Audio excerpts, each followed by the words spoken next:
வணக்கம். Welcome to மகிழ் foods. நம்ம தீபாவளி காம்போல நம்ம முறுக்கு மாவும் வச்சிருக்கோம். அந்த முறுக்கு மாவை எப்படி செய்யறது அப்படின்னு பார்த்தீங்கன்னா, நம்ம 1/2 கிலோ முறுக்கு மாவோட 25 கிராம் பட்டர் சேர்த்து நல்லா பெசஞ்சிட்டு, நம்ம முறுக்கு அச்சுல போட்டு செஞ்சுக்கலாம். நம்ம தேன் குல்லாவும் பண்ணிக்கலாம், ரிப்பன் பக்கோடா மாரியும் பண்ணிக்கலாம். நம்ம விரும்பின சைஸ்ல இந்த முறுக்க செஞ்சுக்கலாங்க. இந்த முறுக்கு செய்யறதுக்கு ஈஸியான 3 டிப்ஸ் சொல்றேன். இப்ப வந்து ஒரு பெரிய குடும்பத்துல எல்லாம் ஒரு 5 கிலோ அளவுக்கு நம்ம முறுக்கு பிழிவோம். அப்போ வந்து அவ்ளோ முறுக்கு மாவையும் பெசஞ்சுட்டு ரொம்ப சிரமப்படுவோம். ஐயோ! இவ்ளோ இருக்கா? அப்படின்ற மாரி கஷ்டமா இருக்கும். இதெல்லாம் தவிர்க்கணும்னா ஒரு சின்ன 3 டிப்ஸ ஃபாலோ பண்ணுங்க. என்னன்னு பார்த்தீங்கன்னா, ஒவ்வொரு கிலோ முறுக்கு மாவா பெசஞ்சுக்கோங்க.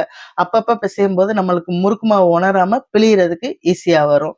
முறுக்கு பிழியும்போது எண்ணெய ரொம்ப காய விட்டுறக்கூடாது. எண்ணெய் ரொம்ப காய விட்டீங்கன்னா, முறுக்கு செவந்து வந்துரும். அதனால எண்ணெய் நல்லா சூடான பிறகு அடுப்ப மிதமான தீயில வச்சுட்டு, அதே மாரியே கடைசி வரைக்கும் அதே ஹீட்லயே இருக்கணும். அந்த மாரி வச்சுக்கிட்டீங்கன்னா, முறுக்கு ஒரே மாரி வெள்ள கலர்ல நல்லா அருமையா வரும்.